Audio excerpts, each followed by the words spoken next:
Hello, everyone. Thank you so much for joining us tonight. My name is Ali Rajab, the CPIEA's innovator and MC for its WinWebinars. The Canadian Premier International Education Awards, CPIEAs, are the first of its kind in the world. Having started an industry-wide revolution in 2012, the CPIEAs today continue their mission of recognizing the people who make education their mission, dedicated to recognizing and celebrating those international recruitment agencies who exceed their students' expectations. The CPIEAs are proud of their positive impact on the international education industry. As you all know, the last 2 years have been the most difficult for international education agencies and the international education industry at large. And while we are in the recovery phase nowadays, we need to learn how to recover from the pandemic. Therefore, let me introduce you to 4 well-known agencies and CPIEA past winners who will share their wealth with the entire world. I'll start with Ayman Abdelhafez. Ayman, if you'd like just to raise your hand so our audience can recognize who you are. Thank you.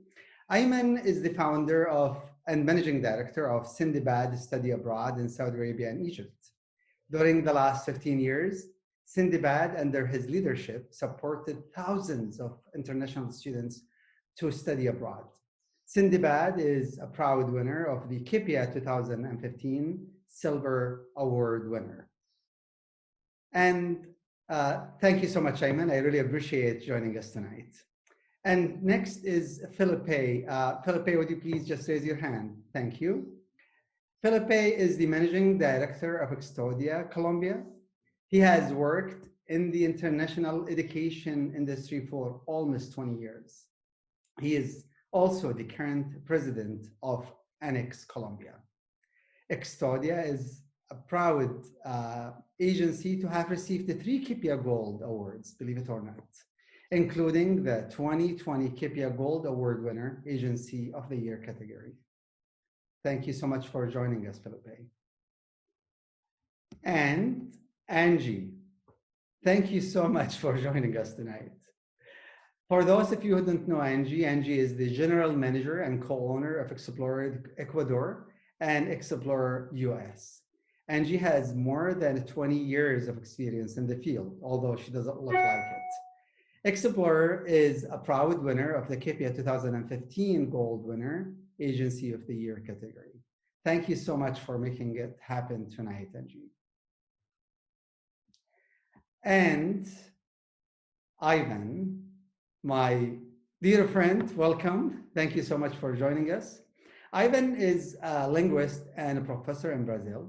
He has been involved with the international education industry for the last 15 years. And his company, EE Intercambios, is an award-winning Brazilian agency. They are a proud winner of the CPIEA 2014 and 2015 Gold Award winner. And before we look into our great conversation that I anticipate it's going to enrich not only us here, but all of those agencies who are going to listen to your thoughts and valuable opinions, I wanted you to tell me if you think you take one of these following strategies during the different phases from the beginning of the pandemic until now. And just to make this conversation smoother, I'm going to highlight 3 strategies that I think most of you maybe undertake. Strategy number 1, most agents kind of, adapted this strategy. Close today and reopen tomorrow. And of course, this strategy helped in saving expenses.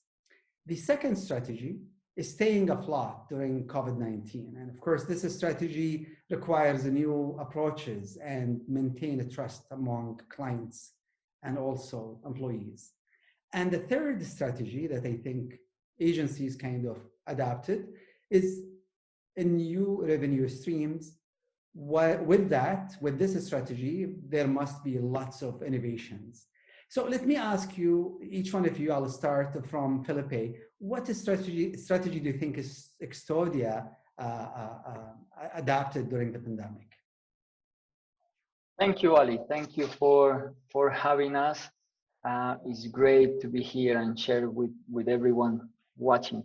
Our strategy was the number 2 and number 3. We didn't close the office during the entire time. We adapt step by step according to how the pandemic was evolving and the need of the market. In order to do that, we have to develop not only different streams of revenue, but also to secure those who were giving results to the operation. So we developed some areas that we haven't done extensively before, and we guaranteed that our staff was there and maintained all the jobs. So that was our strategy. Thank you so much. What about you, Ayman? I'm curious to know what you have adopted. Okay, well, I would say that we also had a mix of number 2 and number 3, because we didn't close the office. We decided to keep the office. I mean, we couldn't open it because it was against the law at that time, but we kept people working from home, so we were kind of afloat for a moment, and we had to develop other ways or the revenue streams as well. And for us, it proved very successful. Wonderful. Thank you so much, Ayman. Ayman, what about you there in Saudi Arabia and Egypt? Hi, Ali. Actually, I have to say that all strategies were difficult decisions. Whatever decision you will take, okay, you have to go with it. From the point of view of the market in Saudi Arabia, I had to take a completely different decision. I had to take the first strategy, which is close now and reopen later. In short, okay, the market in Saudi Arabia didn't have any business during the COVID time, so it was very hard to maintain strategy number 2, creating new business streams. Again, okay, especially the most well-known business stream that was created or increased during the COVID was online studies, and this is very far from the culture in the Middle East, especially most of the online studies are not recognized. So we didn't have the choice, and let's say it helped us a lot, okay, that we had the confidence of our employees. So we found it would be really beneficial to take the first strategy close down and reopen later while we are keeping our employees. Wonderful. What about you, Angy? What strategy have you taken? First, thank you, Ali, for having me tonight, and such a great to share this conversation with all of you. I would like to say that we as Explorer Ecuador took the second one. We decided to remain open. It wasn't the easiest decision. Trust me, managing through crisis was really challenging, but we did it because of our 26 years of service, because of our team, their families, our dream. So we decided to remain open. It was not easy. It was not an easy decision. We didn't do it alone. We involved our business advisors, our team. We decided to create a new business plan that was a business plan to go through a pandemic. But we did this by remaining calm, positive, proactive, and knowing that in the middle of difficulty always lies the opportunity. So let me just put it, straight from the beginning. In China, for example, there is a research where out of Tier 1, which is like the large agency, almost 80% of agencies closed down during the pandemic, and no one knows if they will reopen. And the four of you, mentioned that you either adapted strategy number 1 or combination of 2 and 3. Explorer, with Angy mentioned they stayed afloat. And why do you think it was easy for you to stay active during a great recession like the one that we have experienced? I'd like to hear from you, Ayman, first. I would say that was actually not easy at all. It was very, very hard. But because of the core values we've developed over the years, I think um, uh, the first thing when everything started, and we started questioning whether we would close or not. I mean, close for good. And then I had a conversation with my wife, and I asked her, what are we going to do? Are we going to close the business? Are we going to do something else? And she asked me, okay, can you live without this? And at that time, because my answer is absolutely no, I can't live without it, I knew that I had to do something to keep the business going. So it was very hard. For example, I had to go back to university to teach because I needed another revenue stream. But everything paid off wonderfully, and now things getting back on track. Looking back, we see that we did the best thing, and because of the core values, the love that we have for the business, and the sacrifices that we were willing to undertake to keep things going. So yeah, it wasn't easy, but it was the right thing to do, I think. That's very interesting. I see now when you mentioned that you have adapted the two strategies. So when you mentioned adapting new revenue streams, it's that opportunity for you to go back and teach to support your business. What a wonderful opportunity you have there. What about you, Felipe? You know, how can you explain to other agents who are suffering and maybe closed for good, and they are still now thinking or considering reopening? How did you manage to stay open during the entire 2 years? Well, I agree with Ivan. It wasn't easy. This has been a challenge for all of us. There is no manual or recipe to sail through the pandemic and what is going to happen. It was a lot of uncertainty. I think the key was to analyze what was going on in every phase, every different step of the pandemic. I think we were talking before, and there are about 4 different stages of the pandemic.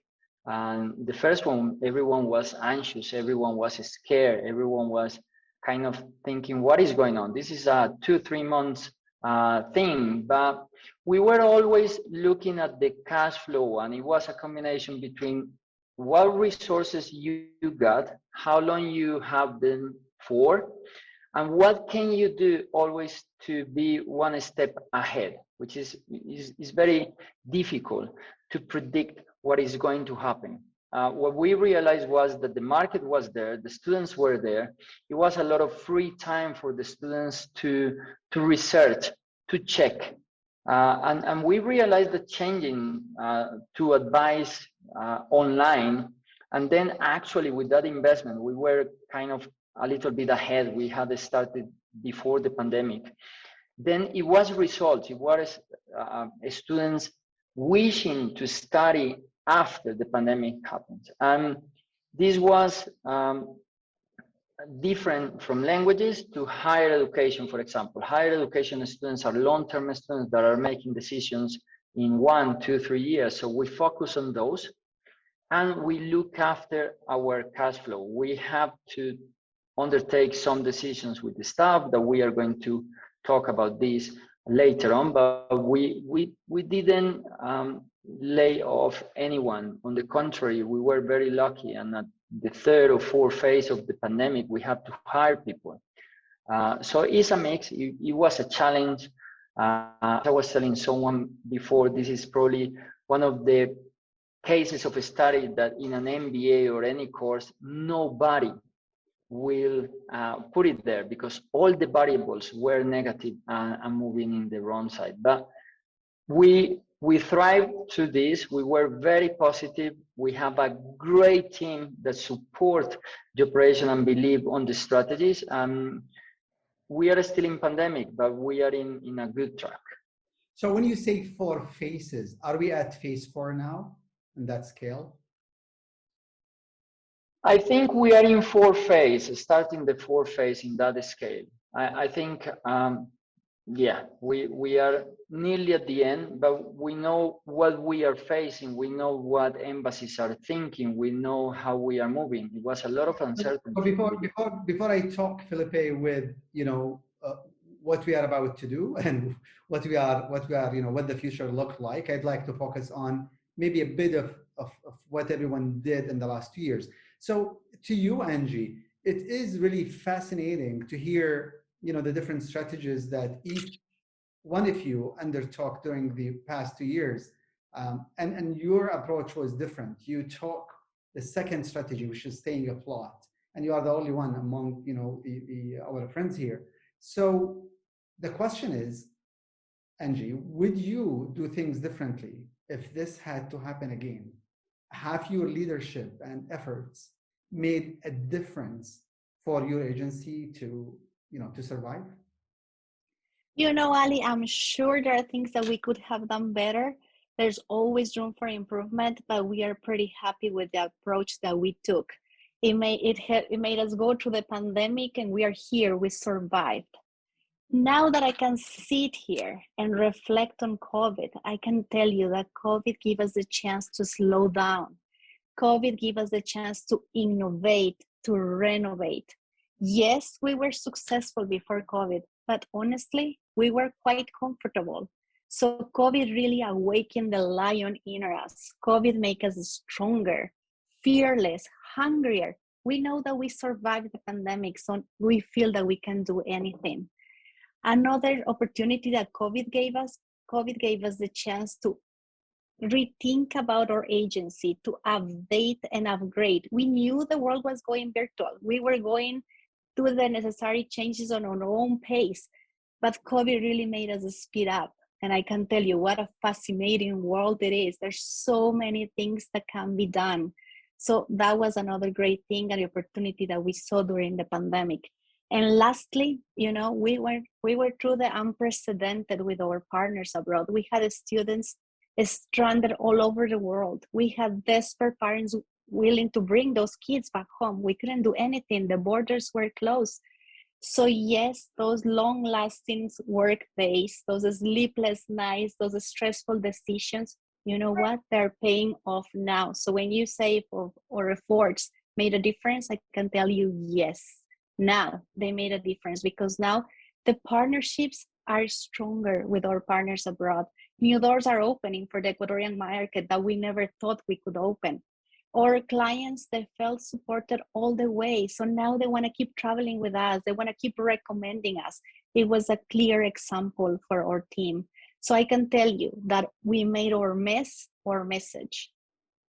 Wow, what a great answer, Angy.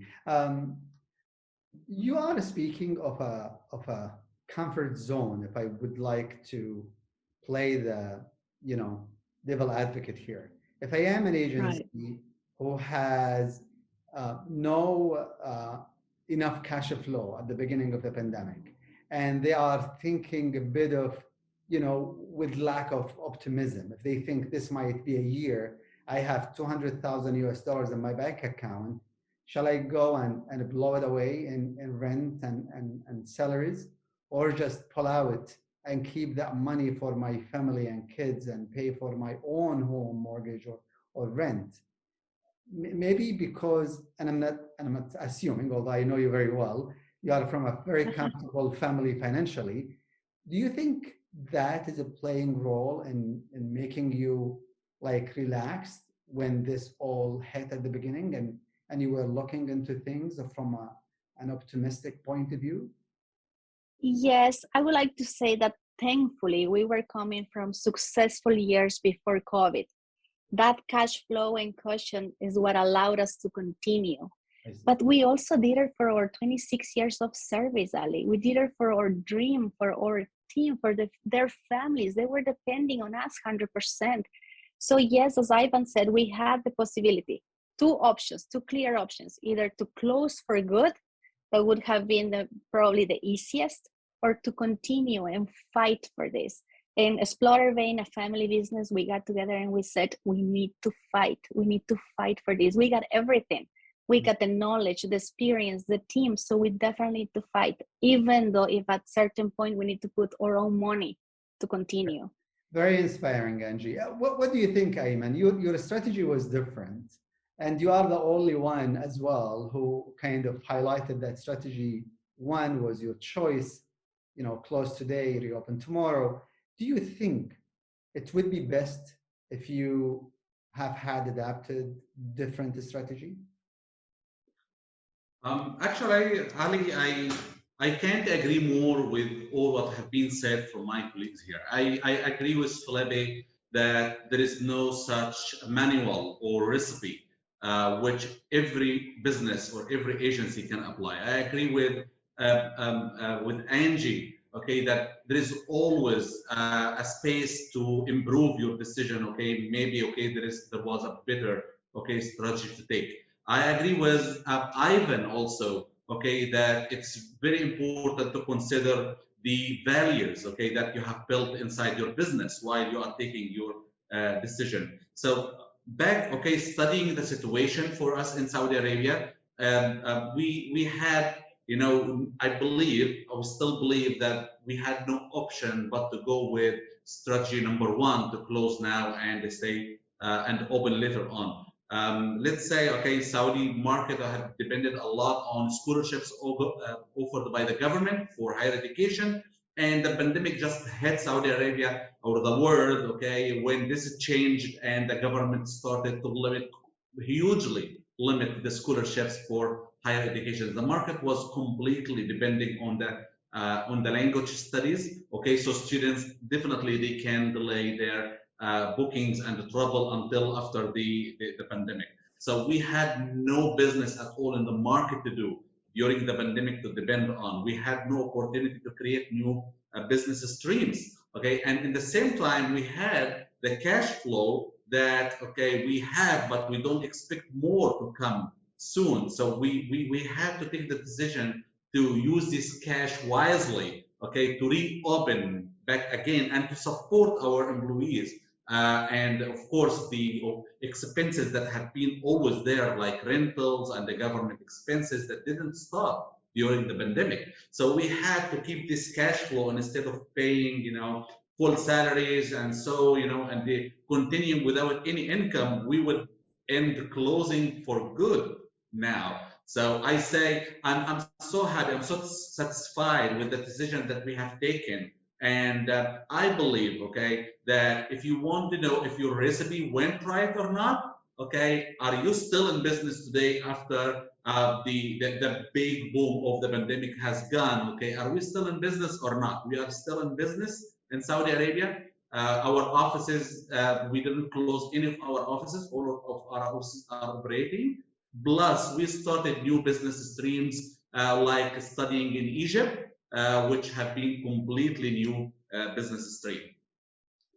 I'm sure, Ayman, at the, maybe through the pandemic, when you recognize it's not a 2 months or a 3 months thing, maybe you had bigger smile on your face that you made that decision. I'd like to ask you, Ivan, you said that you have decided to look into new revenue streams, and you went back to teach so you can provide some income to your organization.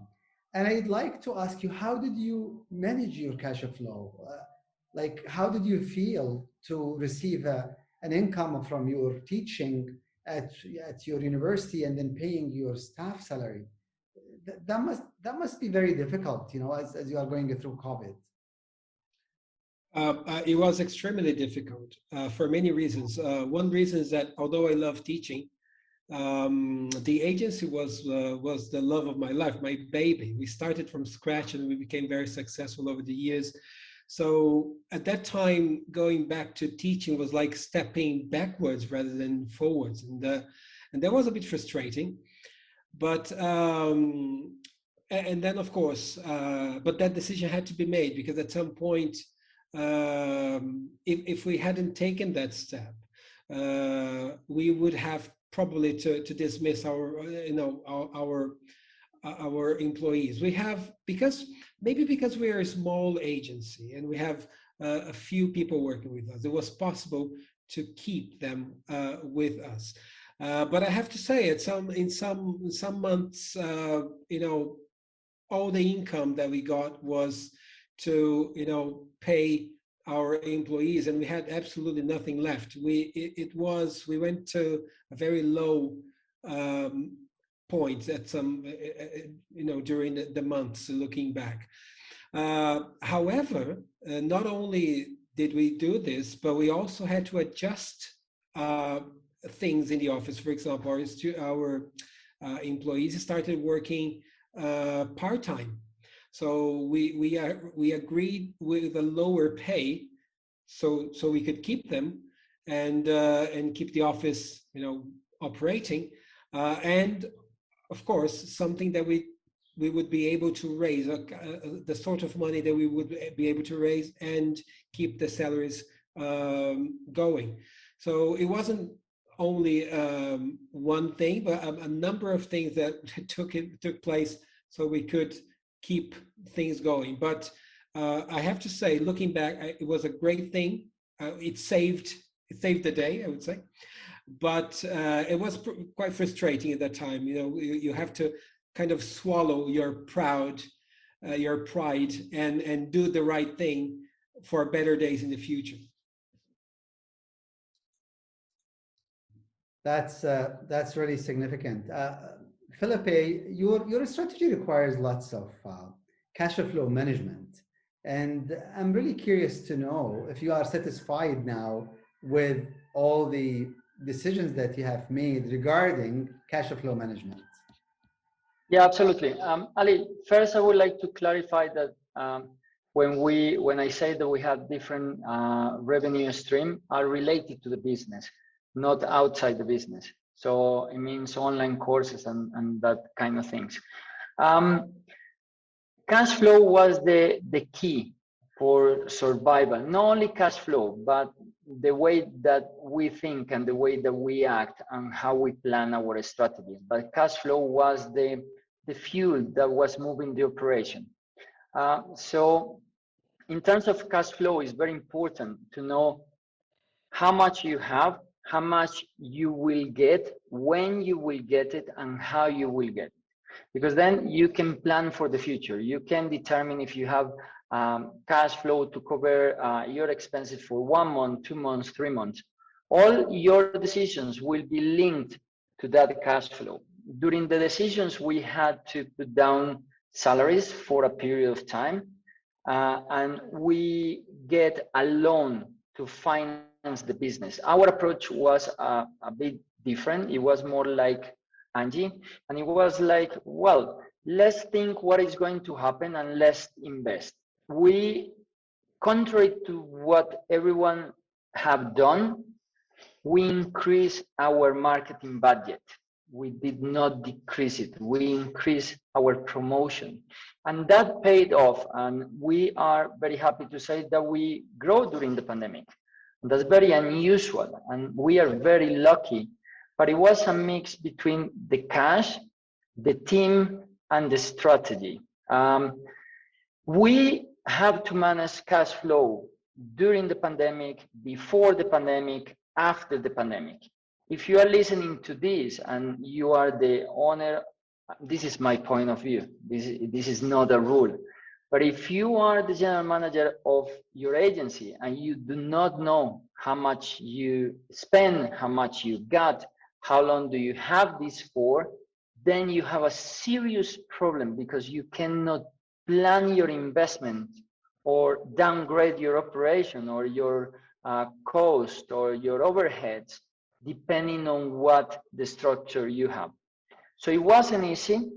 It was well managed, not perfect, as Angy said, and we are very happy. And we are very happy not only because we managed to go through. We are still in pandemic. We don't know what is going to happen. Probably things change, but we were very happy that Extudia is there. We have expanded to another different markets during the pandemic. For an instance, we have presence in 14 different countries of Latin America, and that happens during the pandemic. And that we are here providing jobs for people, for families that they can pay their bills, they can educate their kids, and that's one of the goals, and that is part of our core values. Speaking of keeping employees, I'd like to ask you, Angy, because your strategy, or you mentioned when you were talking about your strategy that you kept all of your employees, and that one was one of your goals, just like what Felipe mentioned now. And my question is, have your human resource strategies stood up during COVID-19? I mean, have you reduced their wages to keep them all employed? How did your decision impact your business culture, which I know you speak very proudly of? You know, Ali, first I would like to say what a leadership test we've been through. For us, one of the main reasons that we remain open was our team. They are one of our greatest value inside of our agency. And what we did, what was our strategy, was to do it with transparency from day one, because we knew that transparency will lead to trust. We started with example. We started lowering our own salaries. And then definitely in order to maintain us alive, in order to continue, we needed to lower salaries. We needed to lower working hours. We needed to put some part of the team on a standby because there were positions that they couldn't work. We were in a mandatory lockdown. So, but let me tell you, the team was completely understanding. They were loyal, committed along the way. We are forever grateful with our team. Without them, I'm pretty sure we could not have done it. The business culture is intact. The business culture is stronger because we really did teamwork together. What I would like to say to all the owners of the agencies out there is, if your team was next to you fighting side by side through the pandemic, those are the ones that you have to keep. Those are the biggest assets for your agency. Wow. You know, speaking of employees through the pandemic, and this is you know, me thinking of your agency, Ayman. Your strategy was closed today and open tomorrow. And I imagine that phone call that you know you have initiated to tell your team that you are closing. And there is a saying that the immediate enemy of a business owner is its clients, and the second best enemy is the employees. And the pandemic as a crisis, you know, awakened the devil inside each one of us as a human being. And calling an employee and telling them, hey, I'm going to reduce your wages, or I have no job for you, I'm sure it wasn't easy. And you closed and reopened. I don't think that was easy again when you rehired your employees or new employees. So can you please just shed some lights on the human resource strategies that you have undertake with that strategy that you adopted? Actually, Ali, okay, from here, what I'm hearing from my friends here, I believe, okay, that we are all thinking very, very similar, but it depends on the situation or let's say the conditions of the market that we are working with. You know, so I would say definitely, okay, number one that helped us to take this decision and to manage it and to keep our employees is the loyalty. The loyalty is something very hard to build and needs a lot of time. We have employees who have been working with us for 12 years, 10 years, 7 years. Okay, majority of our employees, okay, who joined us, they didn't leave. You know, so you can imagine, okay, what culture is there. It's a family culture. We don't have family ties, but we are not relative, but we are really like a family. So definitely it was so hard to take the decision of reducing or stopping paying salaries, okay, for a couple of months or so, okay. But if you put yourself from the beginning in the same room with the employees, okay, they will understand. So taking the decision, like Angy said, okay, that applies to us before them, okay, they will understand. Keeping the communication all over the time with your employees, your fellows, okay, inside the company, this is very important for them to understand. Explaining and being transparent with them, about the situation and the risks that we are facing if we make them happy today and they close the business completely tomorrow, okay, they will understand, okay? Employees, they can understand, okay? We have been employees one day working also in companies, and we have seen problems like what happened in 2008, the economic crisis, okay? And we understood at that time, okay, the decision had been taken because it was explained to us. So we had to explain to our fellows in the company what we are doing, what we are aiming for, what we are protecting, okay? For them, we are protecting the rights, the money that we have. If we spend it today in paying for salaries, this means tomorrow if we close, we will not be able to pay them, you know, the pension, okay, or any other benefits. And so we are trying to protect you, to keep the business on, okay? But in the same time, we have been always communicating with our employees to know whoever need, you know, extra care during the pandemic, we have been there. And that definitely, okay, give us, we didn't need to make the call that you mentioned, okay, because we have been always in communication. We had meetings almost every couple of weeks or 3 weeks at most, you know, so we know what they are doing. When we plan to come back, even, okay, also we managed to come back through gradual system, like, okay, we lowered the working hours. Some people are working from even not home, but their home country. Okay, we had employees working from Egypt because they choose to travel back to home country and not staying in Saudi Arabia during the pandemic. So yeah, we make the options for everyone flexible to be in, okay, and same time we can take care of them. And I'm happy, okay, that worked and our employees are with us still today. And that's something I'm still appreciating for them. And I hope that the situation of the pandemic will keep going on, the business will keep going up, and I'll be able to compensate them for every penny they lost during the pandemic. That's an ideal answer. I'm so proud that you are a CPIEA winner. I really appreciate the you know, standing by these core values during difficult times, Ayman. Now, having, you know, we discussed kind of what we did during the last 2 years. I'd like to talk about today. Today, I don't think we know if the pandemic is over. I'd like to know what are you back to your operations like normal, like before the pandemic? Do you have all your entire employees? What is happening now? Like, do you have students ready to go and travel as there is no visa issues? I'd like to hear from you, and I'd like to start maybe from you, Angy, to shed some light on the current situation. You know, thankfully, we are in a good position in Ecuador. Nearly 85% of the population have been vaccinated. That gives security to the market. We are super grateful with the embassies. They have been completely understanding with the agencies.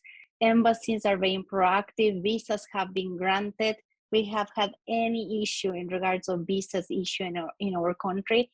I can feel that the segment, the students, the parents, they are eager to travel. There's something that is happening within the market. People want to go abroad. So this is a great opportunity. We've been lucky in that sense. We had to hire an extra personnel at this point. So in our particular case, we remain humble. We know that the pandemic is not over, that we know that we need to make smart, long-lasting decisions, watch our income, but thankfully things are going in the right direction. I can feel that 2022 is going to be a good year for our industry and for our agency. Felipe, what do you think? I just heard today a school that was sold out because they don't want to go through another 2 or 3 stressful years. And schools, they depend on agents. Angy is very optimistic. Do you think the pandemic is over?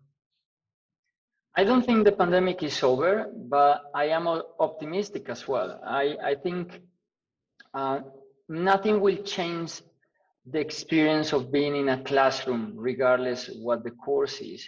Online is an alternative and it is going to stay there and we have to adapt. But online is going to be for some specific courses, not for all of them, a complement of the course, not the replacement of the course. Students would like to mingle, to share, to know another culture, to have a different vision of the world, what you eat, what you think from different countries. Probably something similar to what we are doing here. We are all from different regions and different countries, and we could think differently and have different cultural differences. So the students are eager to travel. At this moment, we have a lot of students on the pipeline. We are, our situation in regards to visas, it wasn't that easy as Ecuador. It was another challenge that we have to face, but regardless what is coming, we can face whatever is thrown at us. We've been through the most difficult years of the industry and our business. We all thought that, well, probably we will go bankruptcy at the beginning, but we never lost the hope. And what we have to do is to set back a little bit and think. As managers, we should think what is coming, what is the strategy, how we prepare our business for the next step. So situation today, I think, is bright. We have more and more students traveling, probably more than before the pandemic. They are tired of being at home and remaining here. Some of them postpone their plans, but some of them, new students and past students, would like to go abroad and live the great experience. This is the best industry. So I'm very positive. Ayman, in Brazil, do you know how many agencies went out of business? And if, you know, if you think you are getting more students than the pandemic, like Felipe mentioned, or you think you are going to be in you'll go through, you know, 2 or 3 difficult years until you are back to your normal? I don't know the official numbers, but when we talk to agents in Brazil, we talk around 100 agencies had to close down because of, okay, Brazil has thousands of agencies, so it's a small percentage, but many of our friends, people that we love, decided to stop, which is a real shame. But I am on the same page with Felipe. I mean, we are very optimistic about next year. And I think that the agencies that decide to, fight through pandemic and survive, they will be very grateful and happy with the result from next year, because Brazil is a huge country, 220 million people, and thousands of people who want to travel the moment they can. So I see the future, in a very positive note. We are still we don't have students traveling at the moment, but we have inquiries more and more every day. So I feel that things are going to be great next year. Our office, we are returning to operations, to full operations, slowly but surely. So by the end of the year, I think everything will be back operationally, operation-wise. We'll be, have everybody back home, and back to the office, and doing, working full time. So yeah, I think next year is going to be a great year for everyone, and including here in our country. Ayman, in addition to the fact that I really wanted to learn about, your opinion and what are you doing within Sindbad? Do you have all your employees back? Do you have the same volume of clients walking into your offices like before the pandemic? But in addition to that, I wanted to ask you, Ayman, what is your school partners say to you when you talk with them? Are they busy? Do they have lots of applications coming through from the world? Are they anticipating, heavy seasons in the winter of next year? Okay, Ali, yeah, of course, I share my colleagues here. Okay, the pandemic is not over, but I want to say that the surprise factor is over, and that's what makes it different, and that's why we should be optimistic. People are now more ready, more accepting. Okay, to travel. Definitely, I advise agents now who still, in the market, who survived the pandemic, go double or nothing. There is no better time now to expand, okay, and invest in marketing and bring more business to your agency. Okay, talking about schools, it's very difficult to judge what you are hearing. To be honest with you, there is no school says that we don't have students. Okay, until you hear that school has already closed. But you always hear school, yeah, we are busy, we have a lot of students, this is a very, very limited offer if you want to hurry up and get it. Okay, and we understand that's how you manage your business. Okay, you never say I'm in trouble. So yeah, we hear schools saying that, oh, yeah, we are now booked, okay, until that month or so. If you need more bookings, let us know. We can make some special arrangements for you. But you can't really know if they are that busy or not. But I believe there is maybe there is some schools will close, okay, as the one that you mentioned, but that would be very, very limited businesses. I think now the future is for expanding. The future is for coming back. It's still not the same situation as before the pandemic in 2019. But yeah, people want to travel, students want to travel, visa situation now is better than before the pandemic, especially for student visas. They understand and they want to give the opportunity and they want to get the business stream back to the country. I would say most of countries, of course. Still a couple of countries still not that open yet. But in general, yeah, the opportunity is big there. And I'm going for it, and I would give an honest advice to every agency: go for it. Okay, there is huge business in the market. Thanks, Ayman. Just so I don't scare our audience, the school I mentioned, they are selling their schools. They are not going out of business, which means another school bought them out, which means there is a great potential, in our industry. And the fact that at our school, CLLC, every week we are receiving the same number of applications like before the pandemic. For the last maybe 6 months now, maybe 4, 5, 6 months. I don't have the exact numbers, but I can reassure our audience that we do receive, as example of the schools, the same number of applications. Now, as the ultimate goals for every business, I would assume you agree with me, is a stability and a profitability.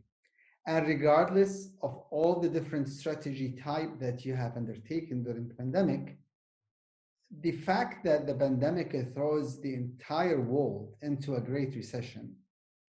And, Felipe, when he was talking about his strategy and approach to the pandemic, which is kind of similar to Ivan, I'd like to know from both of you gentlemen, Felipe and Ivan, as your strategies are the same, which is staying afloat and, looking for different revenue streams to inject your business. So what are your recommendations to other international education agencies during the next phase, the reopening phase? What can you say to help them reopen their business? I'll start with you, Felipe, please. Thank you, Ali. I think it's a mix. It's not about, if you are going to reopen, or if you are in business, or if you have been in business, then first you need to stick to your core values. If you lose your core values, you lose your company. But in that sense, you have to balance. It's not just one one variable that has to be there for you to be in the business. I'm not going to say succeed in the business, but to be in the business. In my case, it's not in my case. What I think is some people just think that it's all about money. And I don't think that it's all about money. It's about your approach and your attitude. If you have the right attitude, and if you are resilient, proactive, and then moving forward with a great strategy, then eventually you will generate the money, and the money will fuel your business, and it's going to be a cycle. If you have the money, but you have no strategy, you have no attitude, you have proactivity, then you are not going to be able to be sustainable and to be in the time. You could be in a moment on time, but when the market or the time change, you are going to be in serious business. I think there are different areas that I would like to share, and it's first, as Angy mentioned, and I couldn't agree more, your staff is key. Train them, okay? Train them, look after them, and involve them on the strategy. Listen to them. They are the ones facing the students every single day. Then your attitude. You are the head of the company. Whatever you reflect, the people working with you will follow. If you are negative, if you are procrastinating all the time, your staff will follow that. If you are proactive, if you are energetic, if you are working as a team leader rather than a big figure outside this world that is untouchable, then it's going to be that way. So what you think, the way that you project this is the way that your staff will follow. The other one is do things step by step. If you have difficulties, if you are still in a difficult moment, it's step by step. It's gonna be okay, but you have to think about the way and the strategies that you have. Things could be sorted because they are what they are, but most of the time we have to be there putting our efforts to change the results, and that results could be negative or positive. And finally, sometimes heads of the companies, including myself, because this happens to me, we are having a very good, honest conversation here. Sometimes we get digging very deeply into the operation, into the day-to-day basis. And that is a mistake. You have to set back. Don't forget the operation. Don't forget to look at your figures, your numbers, what market, what product you develop, where to focus on, how to focus, how to penetrate the market. But set back. Watch your surrounding. Watch the market, what the school are saying, what the other agents are saying, why your staff is commenting, what is going on there, and think what the next step will be for you and your company according to what your vision is. If you do this with discipline, then you will be able to slowly but surely being ahead of what is going on. And then you are prepared to react. If you are not prepared to react or to refocus your products, your market, your countries where you are just getting the student from, as Ayman was mentioning before, the expansion, and then you are going to be there. Probably you are going to survive. Next time that something happens, you are going to be exactly in the same position. But what are you doing now if another pandemic comes, not to be in the same circumstances as we were before? And that's the key. So the future is bright. Set back, think, stuff, and create a great strategy. I can tell that you have an engineering background, you know, and equipped with an MBA, just making great speech. Thank you so much for this advice and recommendation. I'm sure everyone is appreciating what you just mentioned. Ayman, what is your recommendations for agencies during this phase, the reopening phase? Okay. So I think the number one, okay, everything was mentioned here, so it's pretty much a collection of great things that happened during this meeting. But the one thing is have a have a tight control of your accounts, as just Felipe mentioned this, because this is key. No company can go, much further with, if you're not in control of your numbers. Try to cut costs. Angy mentioned something that before the pandemic, everyone was kind of, in a sort of comfort zone, and sometimes we didn't care if we spent too much. We were making money anyway. Maybe now it's time to rethink and recalculate how we spend the money. So that would be the first one.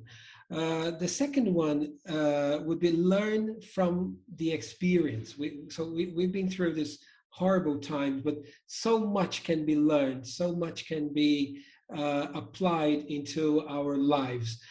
Sometimes we think only about the negative aspects of the pandemic, but no, think for a moment of the amount of learnings that we got from this time, and how much better prepared we are now to face anything in the future. So be grateful not for the pandemic, but for the teachings or the things that we learned from these hard moments. The other thing, which was already mentioned as well, is be with your staff and make them feel important, make them feel wanted. We can't go on without them. They are part of the recovering process.